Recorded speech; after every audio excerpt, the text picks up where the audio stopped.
Coba lihat. Ya, ittaqullaha mastata'tum. Takwalah sekemampuan kita. Subhanallah. Takwalah sekemampuan kita. Padahal mohon maaf, kewajiban yang Allah turunkan ini banyak betul. Itu alhamdulillah ya, untungnya ada hadis itu tuh. Bertakwalah sekemampuan kita. Nah, tetapi ada sahabat itu yang takwanya nggak mau standar. Ayatnya jelas, wala tabsutha kullal basti fataq'uda maluman mahsura. Jangan terlalu mengepal, juga jangan terlalu apa? Membuka. Nanti kamu akan rugi. Abu Bakar ketika perang Badar, dia berapa yang dia keluarkan hartanya? Seluruhnya. Bagaimana dengan ayat ini? Ini ayat berbicara pada level apa? Minimum. Subhanallah. Makanya yang zakat 25% itu level minimum itu. Surganya kelas melati. Ya, surganya kelas melati itu. Amaris atau apa ya? Five Hotel itu ya. Oh, nggak boleh nyebut nama hotel ya, lupa saya. Subhanallah. Nah, sahabat-sahabat itu yang luar biasa, dia nggak main di level minimum. Sunnah Nabi, ada ulama besar namanya Muhammad Husain Az-Zahabi. Beliau ini menghitung jumlah sunnah Nabi. Ada yang tahu nggak berapa jumlah sunnah Nabi? Kita tahunya 7 sunnah keseharian doang ya. Istighfar, dawamul wudu, sholat jamaah, tilawah, sodaqah, apa lagi? Qiyamul lail, apa lagi satu lagi? Nyebutnya aja lupa. Apa itu? Jamaah, kemudian dawamul wudu, selalu wudu, istighfar, sodaqah, duha, tahajud, apa lagi? Tadarus Quran. Tilawah. 7. Kita tahunya 7 doang. Muhammad Husain Az-Zahabi menghitung jumlah sunnah Nabi berapa? 8.888. Itu jumlah sunnah Nabi. Pak Dhani di berapa ribu mainnya? Pak Ali berapa ribu Pak Ali? Ada sahabat itu mengamalkan Nabi kurang 1 aja. Nanti berapa tuh? 8.887. Siapa dia? Abu Bakar Siddiq.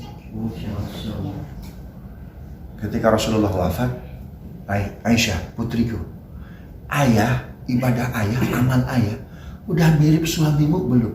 Udah mirip ayah, sama. Apa yang dilakukan ayah, melakukan Rasulullah, ayah sudah melakukan. Ya, ibadah Rasulullah, ayah sudah melakukannya. Satu aja yang belum. Oh, di ujung kota Madinah ada Yahudi tua, buta. Ya, pagi tiap sore dia bilang Muhammad terlaknat, Muhammad terlaknat. Tapi setiap pagi dan sore itulah Rasulullah bawa roti. Disuapinya kakek tersebut, sebelumnya dikunyah dulu dengan lembutnya. Lalu disuapi ke kakek tersebut. Nah, tangan kamu lembut. Jangan sampai terkotori oleh dakwah Muhammad. Nggak tahu dia. Bahwasanya yang nyuapi siapa itu? Orang yang paling dia benci. Ayah belum melakukan itu ya. Akhirnya Abu Bakar Siddiq bawa roti. Mungkin rotinya roti buaya. Udah keras nggak dikunyah dulu, langsung disuapin. Kok keras, coplok digigit. Kok beda sama yang lain? Beda yang kemarin-kemarin. Yang kemarin sudah wafat. Yang kemarin siapa? Yang paling kakek benci. Siapa dia? Muhammad sudah wafat, kek. Subhanallah. Jadi sahabat itu bermainnya nggak di level standar. Jadi khudhu anni manasikakum, ambil semua praktek ibadah, praktek amal soleh betul-betul. Subhanallah. Jadi kalau bisa nilai komlud kita itu jangan hanya di etnok, gitu ya. Tapi di apa? Nilai di akhirat. Subhanallah. Kenapa? Kita ini pasti bakal mati nggak? Pasti bakal mati. Apalagi ayah suami kalau berbuat soleh, anaknya misalkan nggak soleh, nggak solehah, itu kebawa tuh soleh-solehannya sama siapa? Sama bapak. Orang tua, ayah ibadahnya maksimal, anaknya biasa-biasa. Atau anaknya mohon maaf ya, ada yang di remove dari grup ahli surga. Itu anaknya yang tadi di-remove dari grup ahli surga karena ayahnya soleh, bisa ketarik sama ayahnya. Antum baca atur ayat 21, walladzina amanu wattaba'athum dzurriyyatahum biimanin alhaqna bihim wa ma alatnahu min amalihim min syai' kullu mri'in bima kasaba rahin. Ayah-ayah, orang tua, suami-suami yang beramal, yang beriman, lalu diikuti imannya, amal solehnya oleh anak cucunya, tapi nggak selevel ayahnya atau sangat kurang, itu ayahnya bisa mengkontrol kekurangan anaknya, cucunya untuk menjadi penghuni surga tanpa dikurangi sedikit pun. Luar biasa. Luar biasa. Inilah ayat apa? Ya ayyuhalladzina amanu qu anfusakum wa ahlikum nar. Terkadang kan ayah itu kita udahlah, anak kamu jangan usah capek-capek, ayah yang kerja. Padahal mohon maaf, anak udah gede Pak, udah punya istri, tetap rasa ayah itu apa? Sayang maunya Pak, ngebangunin rumah, kan begitu, ngasih mobil. Padahal anak udah gede Pak, betul apa Heru? Oh subhanallah. Kalau bisa udah nak, kita tuh pengennya tuh Pak ya, anak kita tuh nikah itu udah dibuatin rumah semuanya, betul nggak? Saking sayangnya kita, Pak, anakku udah doktor Pak. Tetap namanya ayah-ayah. Kenapa? Nggak ada namanya mantan ayah, mantan anak, ada nggak? Mantan istri ya, mantan suami ya. Tapi anak nggak ada mantannya, ayah nggak ada mantannya, ibu nggak ada mantannya. Tetap Pak, rasa itu tuh nggak bakal hilang, betul nggak? Subhanallah. Ternyata sampai ke akhirat ke bawah. Jadi kenapa nih Pak, kita harus kata Nabi, kata Al-Quran, ya jaga keluargamu. Itu sebetulnya apa? Maksimalkan ibadah kita. Siapa tahu ibadah kita berlebih Pak, bisa membantu siapa ya? Anak kita. Kenapa nggak dipakai untuk urusan akhirat? Bukan hanya urusan dunia aja. Harta kita berlebih bisa bantu anak, bukan hanya untuk urusan itu. Oh, bisa ngatrol betul tuh Pak. Allah Akbar. Begitu ya, kemana-mana jawabannya nih Pak. Begitu ya, mohon maaf ya. Bahasa Arab dalam Al-Quran tidak pernah menggunakan kata bahasa. Inna anzalnahu Qur'anan Arabiyyan. Arabiyah. Nggak ada begini nih. Inna anzalnahu Qur'anan bilughatin Arabiyyah, tidak ada. Jadi bahasa Arab ya itu diwakilkan dalam sebuah frase, kalau tidak Arabian, lisan Arabi. Lisan, setiap kita punya lisan nggak? Punya. Artinya bahasa Arab itu bahasa fitrah. Kalimat yang pertama kali kita dengar dari orang tua kita bahasa Arab, apa itu? Allahu Akbar, Allahu Akbar, Allahu Akbar, Allahu Akbar. Subhanallah. Jangankan kita, orang Arab aja ada yang nggak bisa baca Quran. Mana orang Suriah di pengungsian? Mereka nggak bisa tuh baca Quran. Orang Mesir aja, ya. Wal 'adiyati dhabha fal muriyati qadha fal mughirati subha fatharna bihi naqa. Kemudian apa? Fasad Nabi jama'a innal insana rabbih lakanui. Kayak orang Padang. Lakanui.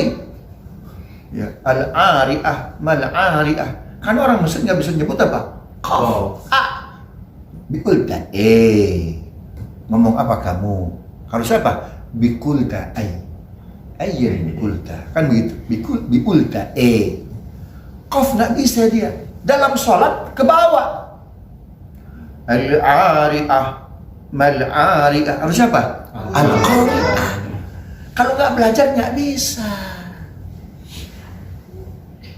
Ya, karena itu jangan didik anak untuk membaca, didik anak untuk gemar membaca.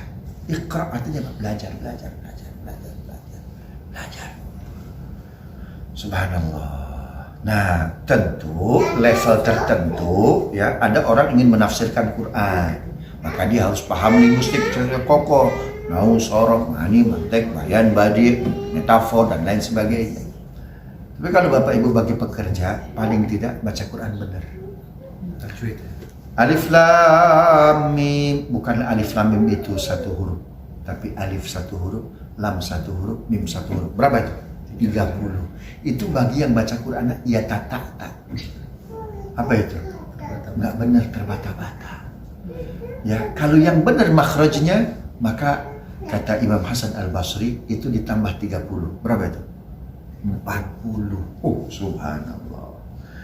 Yang benar nahwu sorobnya tambah 70. Berapa? 110 satu huruf. Ya.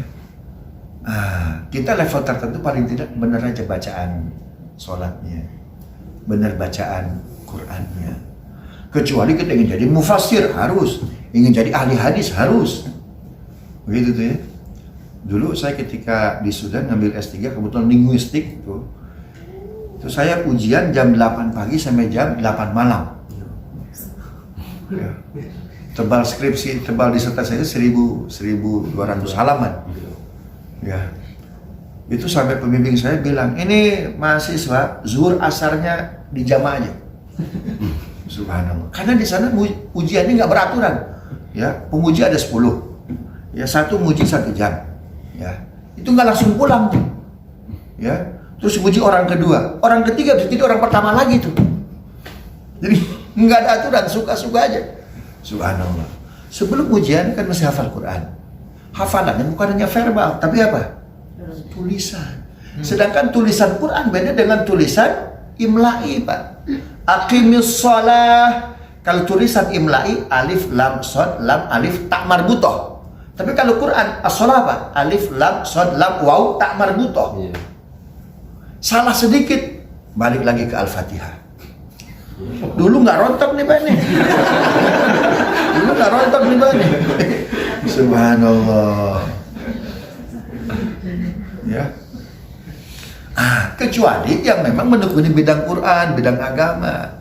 Tapi paling tidak bagi kita nih kan Allah itu, Ustadz kan nanti ditanya sama malaikat, marrabbuka. Sorry bro, nggak belajar bahasa Arab. Nggak gitu. Tuhan tuh juga nggak main kayak gituan tuh kan, kursus-kursusan bukan. Jadi bahasa Arab itu menurut Quran didiksikan dengan frase bilisan. Karena semua orang itu punya lisan. Apa artinya? Fitrah. Bisa berbahasa Arab tuh fitrah manusia universal. Direktur Coca-Cola siapa? Minum Coca-Cola apa Pak? Enggak. Siapa direkturnya? Oh enggak ya, luar biasa. Pantes aja nggak tahu. Subhanallah. Direktur Coca-Cola perempuan, mu'alaf. Ketemu saya ketika haji ya. Bahasa Arabnya fasih betul. Ya, fasih betul bahasa Arab. Dia belajar bahasa Arab berapa? 3 bulan. 3 bulan.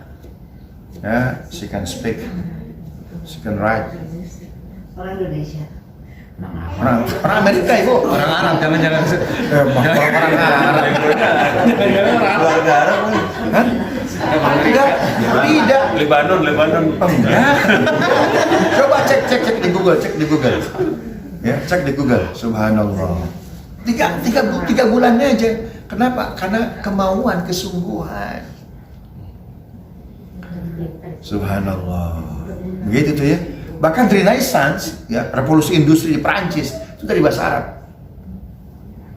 Islam itu maju abad ke-6 sampai abad ke-14. Pada saat bersamaan kan itu masa kegelapan bagi Eropa, betul nggak? Yeah. Ada seorang pemikir namanya Niccolo Machiavelli. Dari mana tuh? Dari Italia. Kok kita gelap betul, Islam terang betul. Gimana caranya ya untuk membaca literasi terkait kemajuan Islam dalam semua bidang, arsitektur, teknologi, ya, ekonomi dan lain sebagainya. Islam maju, kok kita gelap betul. Ketemulah bahwa buku yang menjelaskan tentang kejayaan Islam, Muqaddimah karya Ibnu Khaldun. Buku ini kan berbahasa Arab, dia nggak paham. Nah, dia mesti belajar dulu ke Andalus. Ketemulah ahli linguistik Arab nomor 1, namanya Ibnu Malik, pengarang Alfiyah. Di pesantren kitab wajib nih.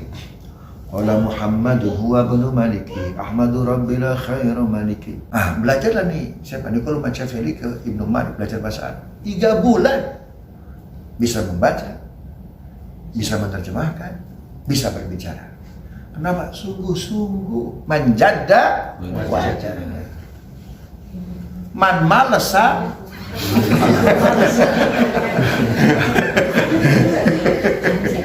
Subhanallah. Kita kursus sama Ustadz aja 3 bulan kayaknya. Udah 10 tahun. Tapi jangan khawatir Bu, di sini ada yang lahir sampai meninggal nggak bisa bahasa Arab. Unta.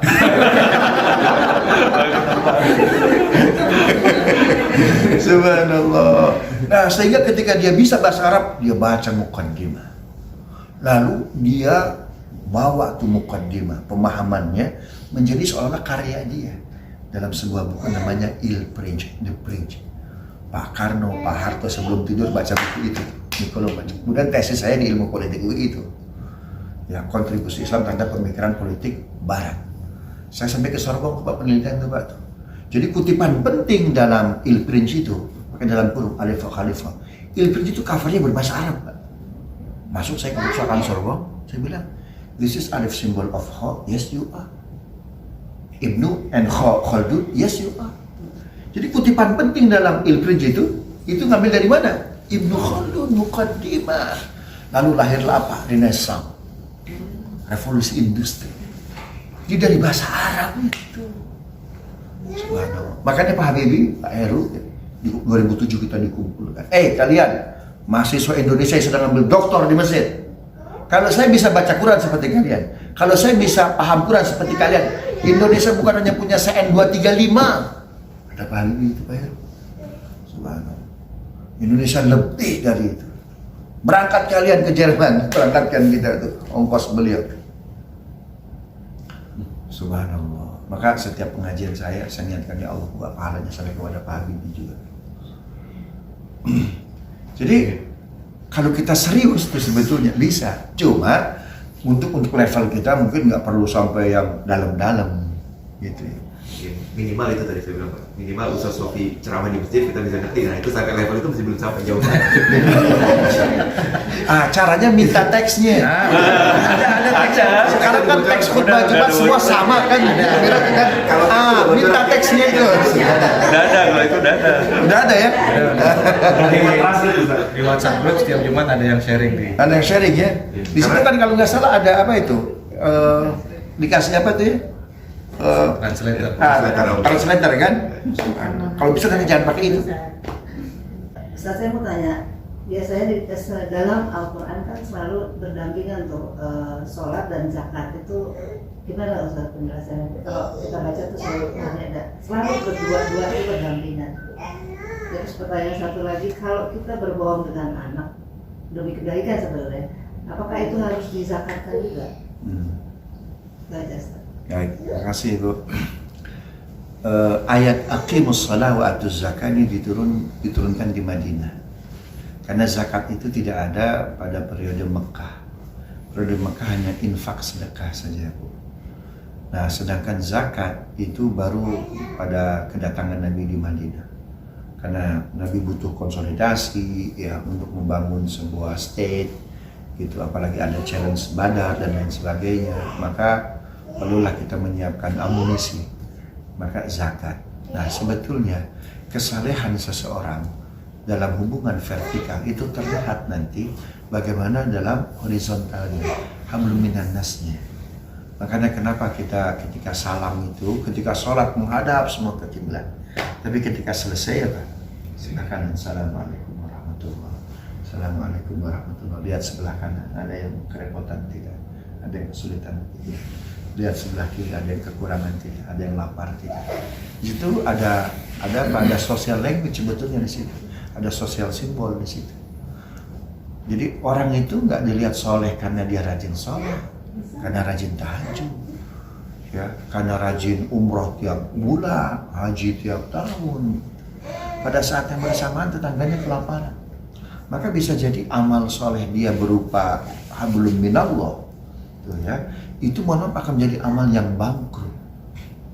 Nabi mengumpulkan para sahabat. Atadruna manil muflis? Tahukah nggak? Tahukah kalian siapa orang bangkrut? Yang tadinya kaya jadi miskin, benar, tapi bukan itu. Yang tadinya pejabat jadi penjahat, benar, tapi bukan itu. Ya, orang bangkrut itu orang datang dengan amal ibadah yang luar biasa, tapi si fulan protes. Ya, dulu dia sakiti saya, dulu anak saya kesusahan, sakit, butuh dana operasi. Padahal dia mampu, padahal dia rajin sholat, haji tiap tahun, umroh tiap bulan. Dia nggak ada perhatian pada anak saya. Saya nggak ridho sama dia, ya Allah. Begitu. Maka bentuk iman itu cirinya amal soleh. Makanya berdampingan. Alladzina amanu wa amilus sholihat. Jadi amal soleh itu bukti dari apa itu? Keimanan kita. Bahwa keimanan tidak melulu berbicara vertikal. Tapi apa interpretasinya, breakdown-nya untuk masyarakat apa? Untuk sekitar apa? Makanya ketika ada anak yatim, orang kesusahan, ya, sampai nangis, sampai kesulitan, itu aras tuh goncang. Kenapa? Malaikat kumpul. Ya Rabb, ada apa ya Rabb? Ada anak yatim lapar, ada anak miskin kesusahan, ada anak putus sekolah. Subhanallah, banyak orang mengemis. Apa yang harus kami lakukan ya Rabb? Cari tetangganya paling dekat, susahkan dia.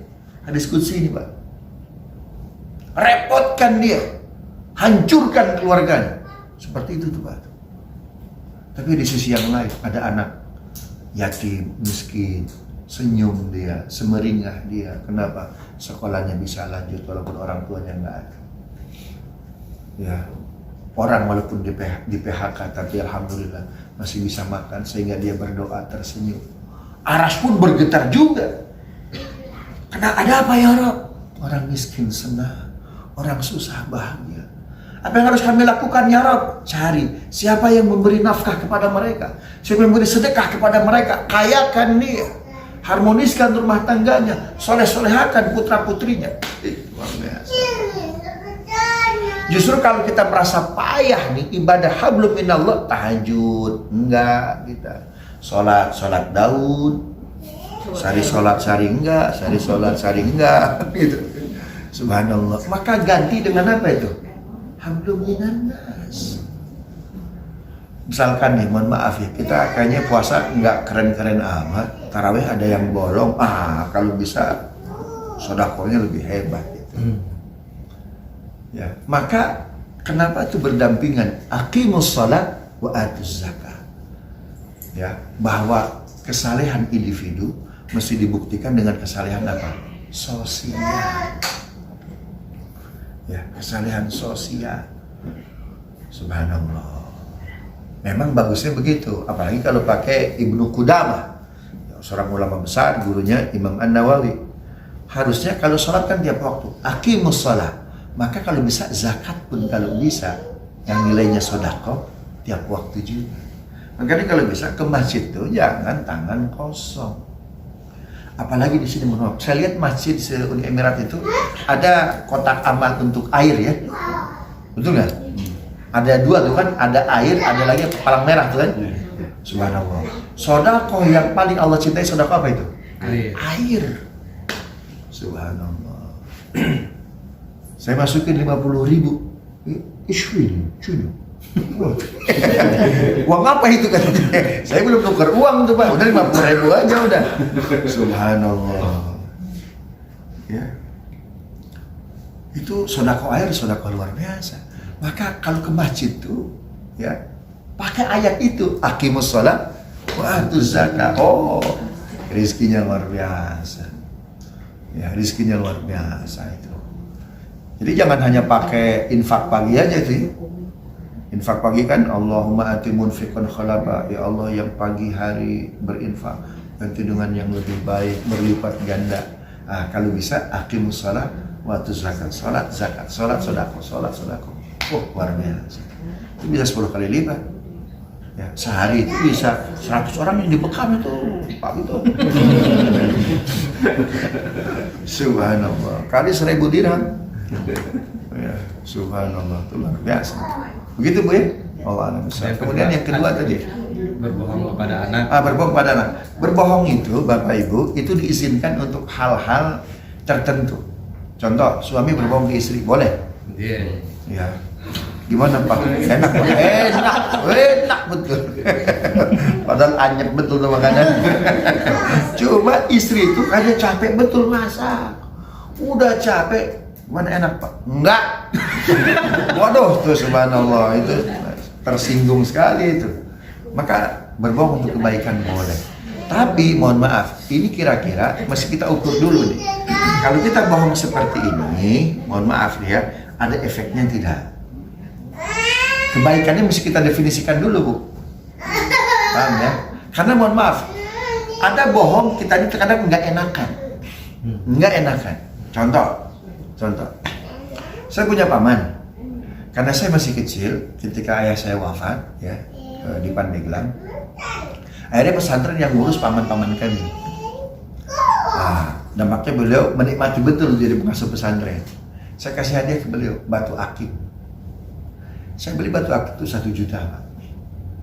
Ya. Kalau diterjemahkan kurang lebih, karena kami ngobrol bahasa Sunda, Cap, itu berapa harga batu akik? Kalau saya bilang 1 juta, khawatir apa? Bagi dia tuh barang mahal 1 juta tuh, Pak. Saya bilang, Pak, 100.000. Katanya masa barang bagus cuma 100.000? Benar. Saya maksudnya, Pak, biar dia nerima, Pak. Karena kalau saya bilang 1 juta, nolak dia, terlalu mahal. Masa sih? Iya. Apa yang terjadi, Pak? Besoknya, cek, sini. Itu teman-teman paman mesen. Mesen 10. Coba tuh kan, ketempuhan kita. Makanya jujur itu, Bu, mesti kita definisikan baiknya itu. Jangan sampai gempor kita. Makanya jangan ewuh pakewuh. Ya, makanya kan Pak, kulil haq walau kana murran. Ucapkan jujur walau apa itu? Walaupun sakit, walaupun pahit. Pahit itu madu, apa itu? Jamu. Tapi subhanallah menyembuhkan. Coba minum, jangan sebut nama sirupnya ya. Minum es atau apa itu. Enak tapi jontor. Begitu tuh ya. Jadi kita mesti definisikan tuh baiknya itu gimana. Berapa nih mah beli kayak gini mah? Murah deh, cuma 1 juta, padahal 100 juta. Mah besok mah temanku pesen, repot juga. Nah begitu. Jadi hati-hati. Makanya Islam tuh berbicara gitu, Pak. Qulil haq walau kana murran. Ucapkan yang benar walaupun apa? Pahit. Walaupun tidak setiap kebenaran mesti kita apa? Ucapkan. Ada yang mesti kita tahan dulu, Pak. Lihat dulu audiensnya. Sampaikan sesuai dengan nalar kami oleh audiens. Begitu, Bu ya? Wallahu a'lam. Silakan kalau masih ada pertanyaan. Oke. Ustaz, mengenai zakat dalil dibolehkannya zakat tidak berupa beras atau tapi berupa bisa uang itu, apakah memang ada tadi? Itu ada dalam kitab Muwatta Imam Malik. Dalam Muwatta Imam Malik. Imam Malik itu datang santrinya. Guru, saya tidak punya beras, saya tidak punya gandum. Beras ya, jelas nggak punya beras ya. Saya tidak punya gandum, saya tidak punya kurma, katanya. Hal indaka qimatah. Apakah kamu punya harta senilai ya 1 sok atau 2,5 kilogram? Ya saya punya. Ya faqdiha bin nuqud. Karena itu khutbah Jumat kemarin itu ada boleh ya membayar pakai nuqud. Itu Maliki betul tuh, Pak. Berarti memang Uni Emirat ini masih Maliki kayaknya ya. Iya, Pak. Begitu. Masih resmi ya. Itu dalam Muwatta, Pak. Ada tuh, Pak. Dalam kitab Muwatta. Boleh. Gitu tuh, Pak ya. Jadi yang nggak boleh itu yang di bawahnya. Ya. Misalkan 1 sok itu sebetulnya 1 sok itu nggak sampai 25 dirham ya, nggak sampai sebetulnya. Itu udah Ya, lebih kan. udah lebih, mungkin hati-hati itu, Pak. Yang nggak boleh itu di bawahnya. Ya, yang nggak boleh itu di bawah. Jadi lebih baik apa? Lebih kan. Makanya jangan, Islam itu kenapa bermain di angka minimum agar orang jangan sampai apa? Di minimum apa? Angka minimum ini pun lebih minim, lebih bawah. Jangan sampai. Kalau bisa Pak, maksimum. Subhanallah. Begitu Bapak, terima kasih pertanyaan. Baik, ada lagi? Ya tadi related ya, berhubungan dengan zakat fitrah itu kalau tidak ada akad nggak apa-apa. Jadi Maksudnya? kan kadang-kadang misalnya kata zakat fitrah itu kita transfer langsung ke Boleh. Boleh. Seperti kurban kan, kita nggak tahu tuh kan kurban kita dipotong di mana atau di Palestina di mana kan, kita cukup transfer aja kan. Akadnya kapan? Di hati Iya. kita. Ya Allah, saya akan. Gitu kan. Nikah pun bisa kan. Gus Dur kan, ya telepon dengan, karena kita akan bukan dengan istri kita, dengan siapa? Dengan wali. Jual. Begitu, dengan wali. Mungkin maksudnya beliau akad tuh akad antara pemberi zakat sama penerima. penerima. Tidak mesti, tidak mesti. Nah, karena sekarang kan mohon maaf, apalagi dunia pandemi kan, dunia pandemi untuk kita bertemu agak sulit. Dan mohon maaf, kenapa itu Nabi SAW ya kata Al-Quran, khudh min amwalihim shadaqatan tutahhiruhum, ambil harta dari masyarakat, selalu ada ambil. Kenapa? Karena dengan estimasi ambil itu dia punya mapping, punya pemetaan, mustahik mana nih, jangan sampai yang ini dapat banyak, ini dapat sedikit. Tapi kalau kita punya mapping yang bagus ya, oh ini daerah kristenisasi, oh negara sana amat butuh, why not? Kan begitu. Nggak mungkin kita mesti hadir dulu ke sana kan? Maka Bismillah ya Allah, saya bayar wa'adi zakatul fitri, aku bayar zakat fitrah untuk diriku dan orang-orang yang wajib, yang menjadi kewajiban untuk aku nafkahi. Bismillahirrahmanirrahim. Insya Allah sampai. Itu ya. Sih, ada lagi. Udah. Kalau nggak ada, saya Cukup. mau nanya juga nih masalah. Oh, silakan. Nanya sedikit hubungan sama Iqra tadi kan wahyu pertama kan perintahnya Iqra gitu. Terus kan Rasulullah saya tidak bisa baca.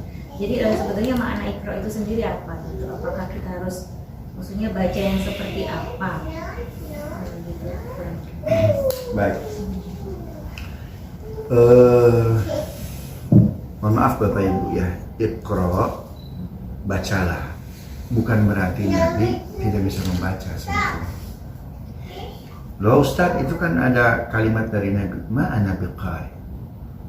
Kita sering menerjemahkan, aku nggak bisa baca.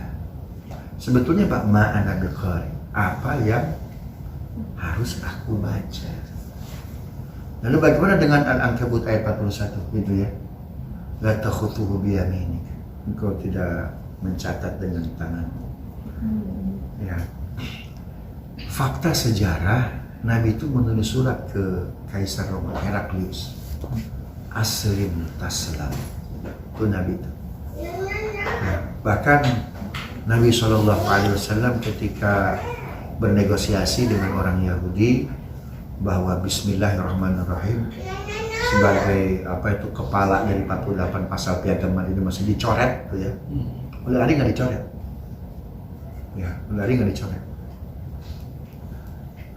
Kata Nabi, coret tadi, nggak mau. Akhirnya oleh Nabi dicoret. Itu sampai apa? Bismillahirrahmanirrahim dicoret. Kemudian min Muhammadin Rasulillah belum dicoret oleh Ali. Ya. Akhirnya min Muhammadin Rasulillah oleh Nabi dicoret, Muhammadnya enggak. Artinya Nabi paham nggak? Mana Muhammad, mana Rasul, mana Rasulillah. Paham nggak? Subhanallah. Kemudian tulisan Nabi, surat Nabi kepada An-Najasyi. An-Najasyi, tolong lamarkan untukku Ummi Habibah. Jadi ketika Abdullah bin Jahash wafat, suaminya Ummi Habibah. Ummi Habibah itu putrinya siapa? Abu Sufyan. Abu Sufyan itu orang nomor 1 kufar Quraisy, Pak. Karena itu, kalau kita memusuhi orang tuh Pak, jangan gebiah uyah, Pak. Siapa tuh anaknya cantik. Subhanallah. Makanya jangan pernah bahwa itu dia merangkul. Nah, bapaknya Abu Sufyan, putrinya Ummi Habibah masuk Islam duluan. Ketika wafat suaminya, habis idahnya. Nabi tulis surat. Ingin tahu surat-surat Nabi, Bapak Ibu kalau ke Madinah, naik dong ke lantai 2. Ya, Maktabatun Nabi Sallallahu Alaihi Wasallam. Cuma izinnya H-2 biasanya. Sebelum sebelum kita datang, tulis surat dulu, bilang ke bos travelnya, saya ingin ketemu, ingin itu dong, masuk perpustakaan. Bahasa Arab juga nulis surat. Ah, itulah masalahnya. Masalahnya. Itu dari Subhanallah. Itu memang masuknya 1/1 itu masuknya. Karena itu di situ ada cap jempol Nabi, tanda tangan Nabi, surat Nabi asli. Dan nggak boleh bawa HP. Subhanallah. Ya. Itu Nabi tulis surat ke An-Najasyi, tulis tangan Nabi. Saksinya siapa? Abu Tolha. Saksinya Abu Tolha. Subhanallah. Bagaimana Nabi fatona, Nabi nggak bisa baca, yang bener dong. Loh Ustaz, kan kalau Nabi bisa baca, kalau Nabi bisa menulis, khawatir Quran disebut apa? karya Nabi. Sebentar nih, agak sedikit panjang nih, nggak 3 SKS nggak apa-apa nih ya. Siapakah yang menerjemahkan Nabi Ummi itu adalah tidak bisa baca, tidak bisa menulis? Sunan Kalijogo dalam babat Tanah Jawa. Kenapa? Karena yang dihadapi oleh Sunan Kalijogo bukan seperti Bapak Ibu yang punya literasi bagus terkait Islam. Islam tuh bukan pendatang pertama di bumi Nusantara. Betul nggak? Islam tuh datang bukan di dunia hampa. Sudah ada, mohon maaf, kakak kelas kita. Namanya animisme, dinamisme, dan keyakinan yang lain. Betul nggak? Yang bawa keyakinan yang lain, subhanallah, itu kitab sucinya dia sendiri yang nulis. Paham? Jangan sampai saya jelaskan detailnya. Paham ya? Nah, kalau nanti Islam dengan kitab sucinya Al-Quran, Nabinya diterjemahkan, bisa baca, bisa nulis, apa bedanya dengan pembawa keyakinan sebelumnya? Paham nggak? Yang dihadapi oleh para sunan itu orang-orang awam, kurikulumnya SD, maka berikan pelajaran SD. Nah sekarang ini Islam berkembang di Indonesia, bukan SD lagi, SMP, SMA, S1. Pelajaran SMA beda dong dengan anak S1, S2, S3. Nah, kebutuhan Ummi diartikan tidak bisa baca, tidak bisa nulis untuk orang awam. Karena fakta sejarahnya nggak bisa dibantah. Tulisan Nabi ada. Bagaimana Nabi Fatona nggak bisa tulis? Justru sekarang SDGs itu apa? Pengentasan buta. Nah, begitu tuh. Bagaimana Nabi Fatona nggak bisa baca, bisa nulis? Begitu tuh ya. Jadi Iqra itu apa artinya? Bacalah, telitilah. Kelebihan Yahudi ya itu apa? Iris, saya baca, saya teliti. Kurangnya I don't believe. Buktinya apa? Bapak Ibu pernah ke Tel Aviv nggak? Nah, itu dari airport banyak pohon gorkon, kaktus. Kenapa dia tanam itu? Karena mereka baca hadis Nabi. Yang bisa menyelamatkan mereka tidak memberitahu di mana keberadaan mereka, hanya pohon gorkon tadi. Tembok aja bisa bicara. Umat Muhammad di belakang saya nih, Naftali Bennett. Subhanallah. Yang tidak memberitahu kepada mereka hanya apa? Pohon kaktus. Kenapa mereka menanam itu? Karena baca hadis. Bani Israel ada 3 inti dunia yang gak akan dia tinggalkan: food, water, and energy. Kenapa? Karena ini kebutuhan pokok umat manusia dan lain sebagainya. Nah, umat Islam nih, kita kelebihannya I believe, tapi I don't read. Nah, itu masalahnya. I don't read, itu masalahnya tuh. Jadi keyakinannya bukan berbasis baca dan penelitian, sehingga Pak dogmatik jadinya. Sedangkan orang-orang di luar sana itu melihat sisi apa? Logik Islamnya. Ini logik sama pengetahuan. Bapak ke Harvard, di situ ada hadis Nabi kan gitu. Luar biasa. Begitu Bu ya? Udah jawab belum? Jangan-jangan. Jadi memang kewajiban kita umat Islam itu ya berarti memang kita harus baca, Baca, teliti, tadabburi. Tapi kalau kayak tadi turunnya wahyu pertama itu berarti memang Jibril itu membacakan atau memang Nabi kata Jibril, jadi Iqra. waktu apa setiap wahyu turun itu memang seperti mushaf gitu, Ada mushaf gitu, ada bacaan gitu ya, ada whiteboard gimana gitu ya. penasaran saya karena ditanya membaca itu. Nah, jadi saya menulis buku, Ibu kalau ketik di Google ya, kritik linguistik terhadap terjemahan Al-Quran berbahasa Indonesia, Abdul Muthalib, keluar. Saya minta kepada penerbit buku itu untuk dibuatkan e-booknya. Ya, itu mohon banyak Bu ya, saya biar Allah mudahkan untuk jadi guru besar itu. Ya, mungkin lagi dipuasakan dulu dokumennya, belum dinaikkan ke atas. Mohon doanya dari Ibu Bapak semuanya. Nah, di situ ada permasalahan linguistik. Iqra, baca ya Muhammad. Apa jawaban Nabi? Ma ana biqari. Kita menerjemahkannya apa? Aku nggak bisa baca.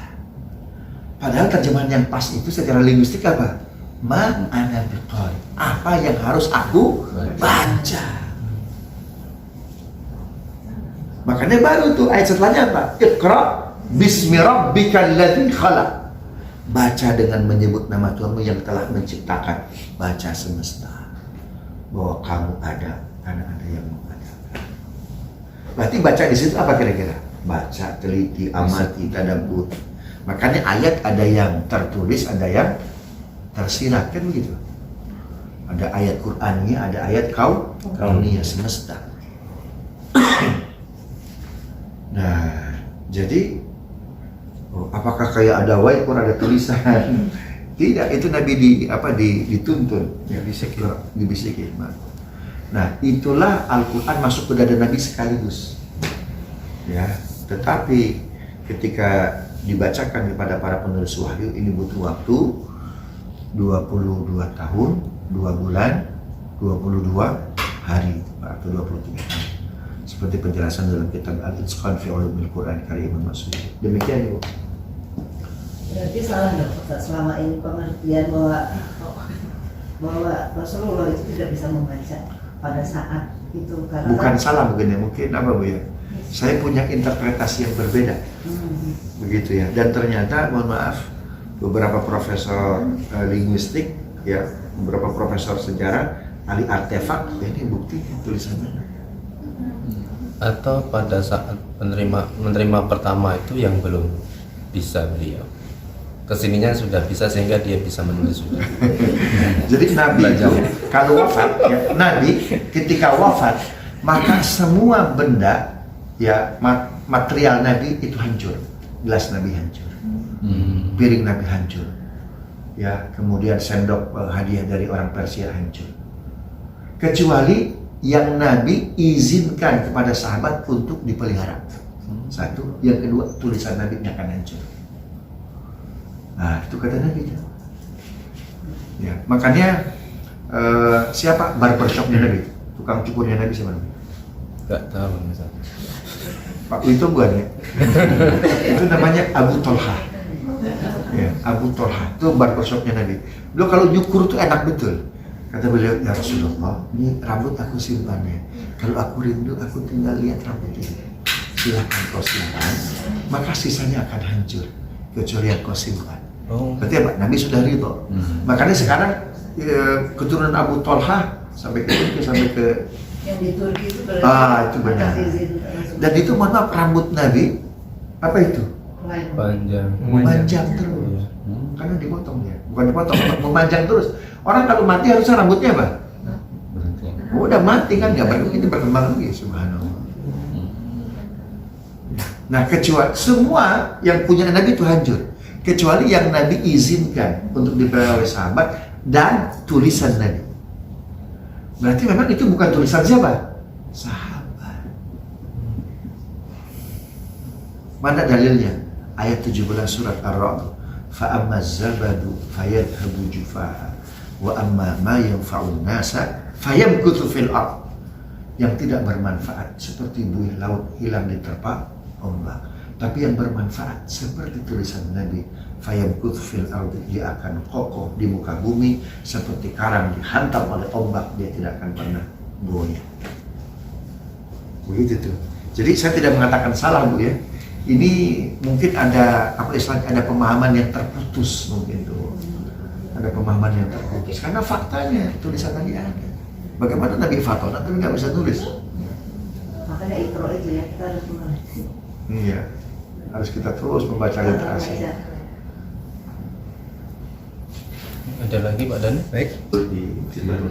Baik, terima kasih atas partisipasinya dan terima kasih banyak sekali kelihatannya topiknya dari zakat fitrah, kejujuran sampai bahasa Arab dan sebagainya. Ini luar biasa, kami sangat berterima kasih kepada Ustadz Mutahari atas pencerahannya. Mudah-mudahan bisa bermanfaat buat kita semua, bisa mendapatkan ilmu yang bisa kita bawa hingga akhir zaman nanti.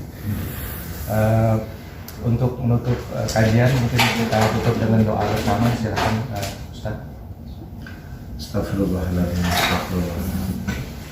Allahumma salli ala Muhammad wa ala ali Muhammad. Alhamdulillahirabbil alamin. Hamdan syakirin hamdan da'imin. Hamdan yuwafi'u kafi'u mazidah. Ya Rabbana lakal hamdu wa lakal syukru kama yanbaghi li jalali wajhikal karim wa li 'azimi sultan. Ya Allah, ampuni dosa kami, orang tua kami, guru-guru kami, orang-orang yang telah berjasa dalam hidup kami. Ya Allah, Al-Quran yang kami baca, hadis yang kami baca, penjelasan yang kami sampaikan, pun sampaikan pahalanya kepada orang tua kami, kepada guru-guru kami, kepada orang-orang yang telah berjasa dalam hidup kami. Andaikan mereka sudah wafat, pastikan kuburnya lapang. Berikan ya Allah nikmat-nikmat surga, terangi kuburnya, luaskan kubur. Andaikan orang tua kami ya Rabb masih ada, maka panjangkan usia ta'anya, pandangkan usia ibadahnya, berikan kesehatan, keberkahan dunia dan akhirat. Berikan kami ya Allah menjadi putra-putri yang berbakti kepada orang tua kami. Pastikan putra-putri kami ya Rabb soleh, hafiz. Jaga diri kami, keluarga kami dari harta haram. Pastikan yang masuk kepada kami, gaji kami, rezeki kami halal dan thayyiban. Karena itu ya Rabb, baguskan iman kami, baguskan tauhid kami. Jaga kami ya Rabb, jaga putra-putri kami, jaga keluarga kami sebagaimana Engkau menjaga para nabi. Karena itu ya Rabb, jangan pernah meninggalkan kami, bimbing kami ya Rabb. Rabbana atina min ladunka rahmatan wa hayyi lana min amrina rasyada. Wa sallallahu ala sayyidina Muhammadin wa ala alihi wasallam. Walhamdulillahirabbil alamin. Ditutupnya dengan doa. Maka kita akhiri juga pertemuan kita hari ini. Mari kita tutup bersama-sama dengan mengucap alhamdulillah. Alhamdulillah. Assalamualaikum warahmatullahi wabarakatuh. Waalaikumsalam.